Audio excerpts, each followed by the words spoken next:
Assalamualaikum warahmatullahi wabarakatuh. Sampurasun, wilujeng sumping deui di channel YouTube Nari Fahnur Alfia. Tadi dinten ayeuna urang diajar sasarengan perkawis nami-nami anak sasatuan dina bahasa Sunda. Dan dina video nangke abi bade ngangge bahasa Indonesia supados universal, supados umum janten orang mana-mana wae ge tiasa diajar babarengan bahasa Sunda. Oke, tong lami-lami wae pembukaanna urang langsung wae kana videona. Nah, yang pertama itu ada anjing besar. Dalam bahasa Sundanya biasa disebut dengan gogog atau anjing. Kalau anak anjing biasanya disebut kirik atau kicik.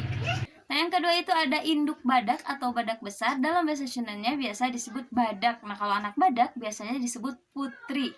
Nah, yang ketiga ada babi besar. Dalam bahasa Sundanya biasa disebut bagong. Nah, kalau anak babi biasanya disebut begul atau benyit. Nah, selanjutnya ada banteng besar. Nah, banteng besar itu dalam bahasa Sundanya biasa disebut banteng.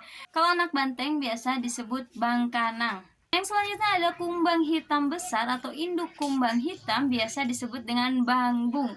Ada juga anak kumbang hitam biasa disebut dengan kuuk. Nah, terus ada juga induk kodok atau kodok besar biasa disebut bangkong. Kalau anak kodok biasanya disebut burui. Nah, terus ada belut besar atau induk belut biasanya disebut belut. Nah, kalau anak belut biasanya disebut kuntit. Nah, selanjutnya ada bandeng besar atau induk bandeng biasanya disebut bandeng. Nah, kalau anak bandeng biasanya disebut banar. Nah, terus ada ikan gabus besar atau induk ikan gabus biasa disebut bogo. Nah, kalau anak ikan gabus biasa disebut cingok. Terus ada juga merpati besar atau induk merpati biasanya disebut japati. Nah, kalau anak merpati biasanya disebut iyik. Kalau buaya besar atau induk buaya biasa disebut dengan buhaya. Nah, kalau anak buaya biasa disebut dengan bocokok. Ada juga gajah besar atau induk gajah biasa disebut dengan gajah. Nah, kalau anak gajah biasanya disebut menel. Ada udang besar atau induk udang besar biasa disebut dengan hurang. Nah, kalau anak udang biasanya disebut dengan rarong. Nah, terus ada larva ikan besar biasanya disebut dengan impun. Nah, kalau anak impun biasanya disebut gendot.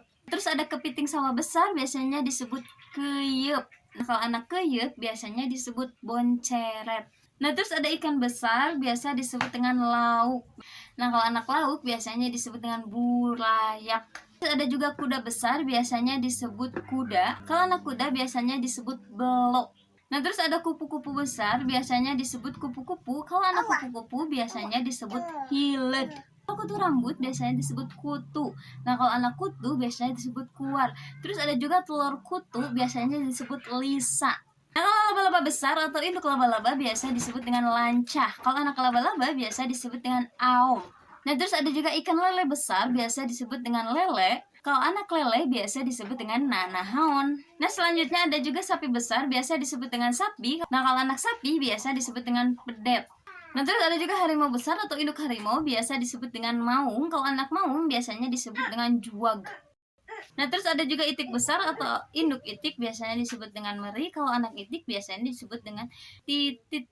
Ada juga kerbau besar biasa disebut dengan munding. Kalau anak kerbau biasanya disebut dengan eneng atau eneng, biasanya nyebutnya eneng tapi tulisannya teh neng gitu. Tapi urang mah apalna disebutnya eneng. Coba komen di handap mana nu bener neng atau eneng. Ada juga capung besar atau induk capung biasa disebut dengan papatong. Nah, kalau anak capung biasanya disebut dengan kini-kini. Nah, yang terakhir itu ada nyamuk besar atau induk nyamuk biasa disebut dengan rengit. Kalau anak nyamuk biasanya disebut utek-utek. Oke, segitu dulu buat hari ini. Jangan lupa tinggalin komen satu-satuan di ten aranjeun naon bahasa Sundana. Hatur nuhun. Assalamualaikum warahmatullahi wabarakatuh. Nuhun.